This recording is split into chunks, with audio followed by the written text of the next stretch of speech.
Morning student, स्वागत है आज की क्लास में आपका। लास्ट लेक्चर में हमने पढ़ा था प्रथम विश्व युद्ध के कारण, जिसमें हमने शुरुआती 4-5 कारणों की बात कर ली थी और जो बचे हुए हैं वो आज हम डिस्कस करेंगे।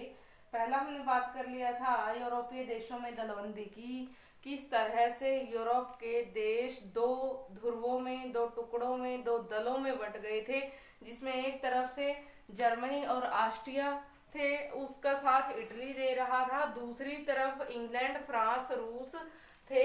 और इस तरह से विश्व के देशों में जब ये दलबंदी हुई तो सीधी सी बात है, ये दलबंदी एक दूसरे की तरफ रंजिश निकालने के लिए हुई थी और उस रंजिश ने ही युद्ध को जन्म दिया था। गुप्त कूटनीतिक प्रणाली, यहाँ पे इटली, जहाँ पे हमें जर्मनी की तरफ दिख रहा था, धीरे धीरे करके उसने अपने पांव जो है इंग्लैंड या फिर फ्रांस और रूस की तरफ भी उन्होंने जो है हाथ बढ़ाना शुरू कर दिया। तो यहाँ पे गुप्त तरीके से उसने कूटनीति से काम लिया और गुप्त तरीके से उनसे संधियां करनी शुरू कर दी। तो इस बात का पता जो है जर्मनी और ऑस्ट्रिया को भी चल गया। तो इस तरह से इटली के साथ जो है उसके संबंधों में विवाद आना शुरू हो गया। आर्थिक साम्राज्यवाद का एक वातावरण पैदा हो गया था, जिसने प्रथम विश्व युद्ध को न्योता दिया।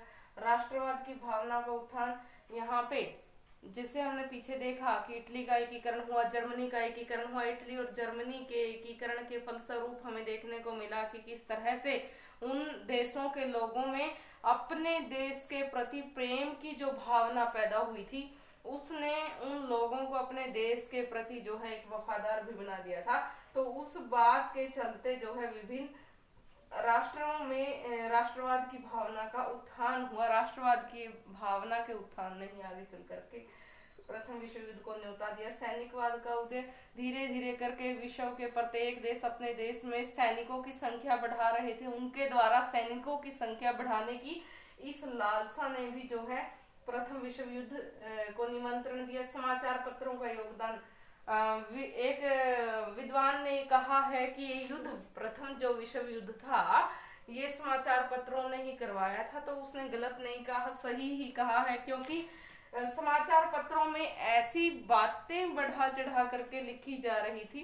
हर देश में समाचार पत्र आते हैं, हमारे देश में भी आते हैं, तो उस समय में भी ऐसा ही होता था, समाचार पत्र छपते थे, प्रत्येक देश की खबर दूसरे देश के लोगों को भी पता चल जाती थी। तो इस तरह से एक दूसरे के प्रति जो छींटाकशी हो रही थी, वो समाचार पत्रों ने उसको और ज्यादा जो है बढ़ा चढ़ा करके बयान किया, जिसके कारण से विभिन्न देशों के बीच आपसी विवाद बढ़ता गया। लोकतंत्र बनाम तानाशाही, यहाँ पे अमेरिकी राष्ट्रपति ने तो कहा भी था कि हम ये युद्ध लोकतंत्र को बचाने के लिए लड़ रहे हैं, क्योंकि जर्मनी और इटली में धीरे धीरे करके उन्होंने देखा कि तानाशाही का वातावरण पैदा हो रहा है, वो उसको खत्म करना चाहते थे। इसीलिए अमेरिकी राष्ट्रपति ने कहा भी था कि ये युद्ध हम लोकतंत्र को बचाने के लिए लड़ रहे हैं। अंतरराष्ट्रीय संस्थाओं का अभाव, तो कोई ऐसी संस्था नहीं थी जो इन विवादों को, जो ये विवाद चल रहे थे विभिन्न राष्ट्रों के बीच में, सुलझा पाए और इन विवादों को सुलझा करके एक ऐसी स्थिति, शांतिमय स्थिति पैदा हो जिससे विश्व के प्रत्येक देश शांति से अपना जीवन जी सके। तो ऐसी अंतरराष्ट्रीय संस्थाओं के अभाव के कारण भी युद्ध जो है होना वाजिब था। अगला कारण हम पढ़ेंगे, यहाँ तक हमने पढ़ लिया था स्टूडेंट, मोरक्को संकट हम पढ़ेंगे। तो मोरक्को संकट 1905 में हुआ। ये दक्षिण अफ्रीका का एक प्रदेश है मोरक्को। इसके लिए विभिन्न देशों में आपसी गुटबंदी शुरू हो गई। मोरक्को के प्रश्न पे हालांकि मोरक्को के सम्राट ने फ्रांस को, इंग्लैंड को, रूस को और जो है इटली को, उनको जो है धीरे धीरे करके एक संधि के तहत विभिन्न प्रदेशों में अपने जो है व्यापारिक एकाधिकार सुनिश्चित करने के लिए उनको जो अपने प्रपत्र पे हस्ताक्षर देने थे वो दे दिए। लेकिन इस बात से जर्मनी ने अपनी बेइज्जती समझी। इधर जर्मनी के साथ ऑस्ट्रिया था, तो उन दोनों में जो है मोरक्को के विषय पे विवाद हो गया, युद्ध की घोषणा हो गई। लेकिन उस युद्ध को टालते हुए अमेरिकी राष्ट्रपति ने अमेरिका में जो है सम्मेलन बुलाने की बात कही और मोरक्को के सम्राट ने गुजारिश स्वीकार कर ली और इस तरह से अमेरिका में मोरक्को के सम्राट के सामने सम्मेलन हुआ और उसके विभिन्न अधिकार जो थे वो सारे के सारे मोरक्को के सम्राट के हवाले छोड़ दिए गए कि इसकी सारी ही बातों का निर्णय लेने का अधिकार इसके सम्राट को है।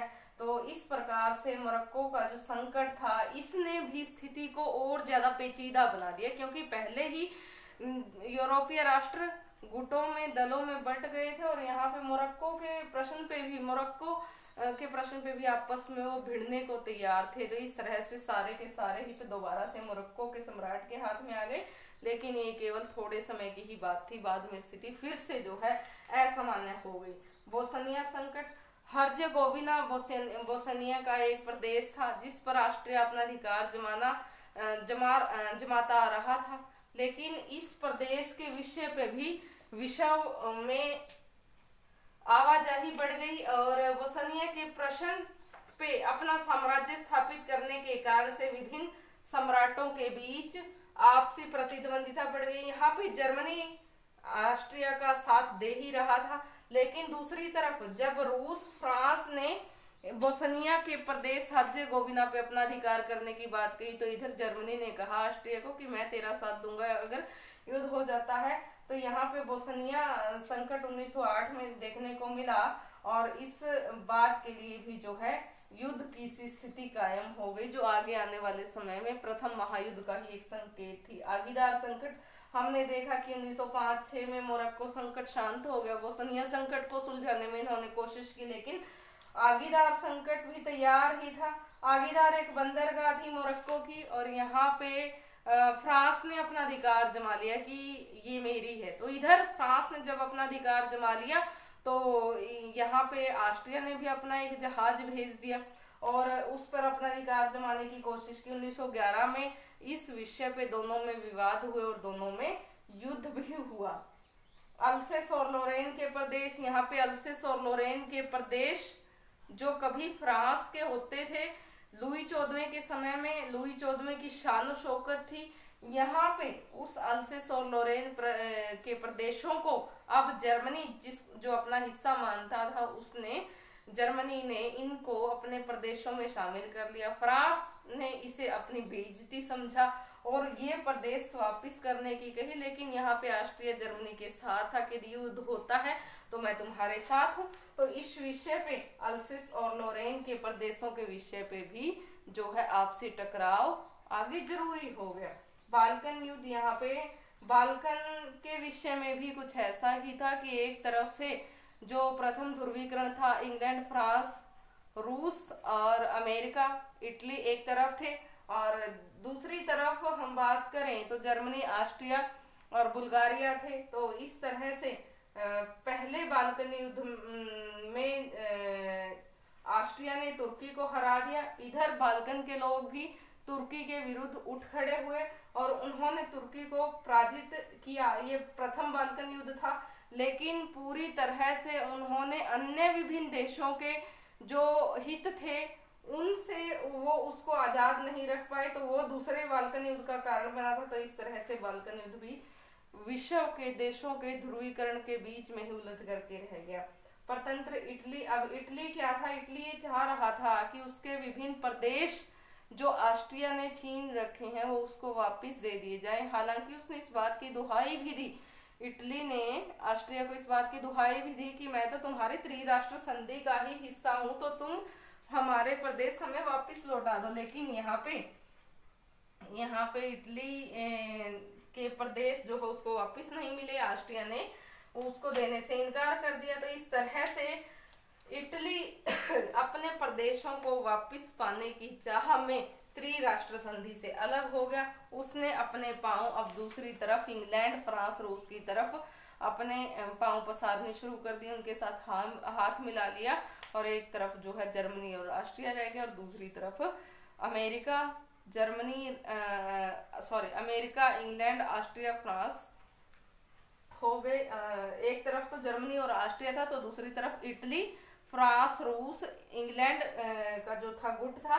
तो इस तरह से उनमें युद्ध होना वाजिब था। विलियम कैसर द्वितीय की महत्वाकांक्षा, विलियम कैसर द्वितीय जो था जर्मनी का सम्राट था। इससे पहले जर्मनी के चांसलर के रूप में हमने पढ़ा था बिस्मार्क को। बिस्मार्क ने जो है बड़ी कूटनीति से काम लिया था और उसने अपने आप को इंग्लैंड से अलग थलग रखने की विदेश नीति का पालन करते हुए बड़ी कूटनीति का परिचय दिया था। लेकिन यहाँ पे जैसे ही बिस्मार्क का पतन हुआ, बिस्मार्क के पतन के बाद विलियम कैसर द्वितीय राजा बना। विलियम कैसर द्वितीय अत्यंत महत्वाकांक्षी था। उसने अपनी बातों को बढ़ा चढ़ाकर कई सारे सम्मेलनों में कहा। धीरे धीरे करके उसने अपनी जल थल सेना के साथ साथ जल सेना बढ़ानी शुरू कर दी। जल सेना का बढ़ाना भी जो है अन्य देशों के लिए एक खतरा था या उनके लिए एक चुनौती थी। दूसरा जो है इसने विभिन्न जो सम्मेलन थे उनमें ये घोषणा की कि उसके पास कितनी जल सेना है, कितनी थल सेना है और वो किसी से नहीं डरता। वो युद्ध के मामले में हर तरह से जो है पूरी तरह से समर्थ है। तो इसके इन फालतू की बातों से, फालतू की जो इसकी ढकोसले थे, फालतू के जो इसके बड़बोलापन था, उसने भी इस युद्ध को जन्म दिया था। आर्क ड्यूक फर्डिनेंड की हत्या, ऑस्ट्रिया के सम्राट का पुत्र था जिसकी 1889 में हत्या हो गई थी। 1889 में उसकी हत्या हो गई तो 1900 में आर्क ड्यूक फर्डिनेंड जो ऑस्ट्रिया के सम्राट का भतीजा था उसने उसको युवराज घोषित कर दिया। तो यहाँ पे उसको युवराज घोषित जब उसने किया तो वो वहाँ उसने एक सुंदर राजकुमारी, इसका नाम सोफी चौटेक था, उससे लव मैरिज कर ली। यहाँ पे 1914 में वो अपनी वेडिंग एनिवर्सरी सेलिब्रेट करने आए हुए थे। वेडिंग एनिवर्सरी सेलिब्रेट करने के लिए वो साराजोवा आए थे। बोस्निया की राजधानी थी साराजोवा, तो वहाँ पे आए हुए थे। और इस तरह से वहाँ पे सर्बिया में कुछ एक लोगों ने, सर्बिया के थे जो बोस्निया में ही उनकी हत्या कर दी। उसकी हत्या का समाचार जब सम्राट को चला तो उसने सर्बिया के सम्राट के पास पत्र लिख भेजा कि या तो आप उन लोगों को सजा दो या उनको बंदी बना लो, अदरवाइज अच्छा नहीं होगा। तो इस तरह से सर्बिया के सम्राट ने, वहां के लोगों ने जो है उसको अपना अपमान समझा और उसने कहा कि खामखा की ये चेतावनी दी जा रही है तो हम ऐसा क्यों करेंगे। तो 48 घंटे का उनको समय दिया गया था, लेकिन सर्बिया के सम्राट ने, वहां के लोगों ने कोई खास जो है इस बात की तरफ ध्यान नहीं दिया। तो इधर ऑस्ट्रिया के साथ जर्मनी था ही और उधर जो है फ्रांस, रूस, इंग्लैंड, अमेरिका और सारे ही देश जो है, इटली एक तरफ होकर के ऑस्ट्रिया और जर्मनी के खिलाफ जो है खड़े हो गए। और अब जो है जर्मनी ने युद्ध की घोषणा कर दी। तो इस तरह से युद्ध शुरू हो गया और ये युद्ध 28 जुलाई से जो है शुरू हुआ था। 28 जुलाई को ऑस्ट्रिया ने सर्बिया के विरुद्ध युद्ध की घोषणा की थी। तो धीरे धीरे करके सर्बिया की ओर से जो है इन विभिन्न देशों ने अगुवाई की और प्रथम विश्व युद्ध यहाँ से शुरू हो गया। बाद में जापान और इटली भी उनके साथ जुड़ गया। Japan, Italy, America, England, France, रूस ये एक तरफ थे, दूसरी तरफ जर्मनी और ऑस्ट्रिया थे। जर्मनी और ऑस्ट्रिया के साथ बुल्गारिया और तुर्की जुड़ गया था।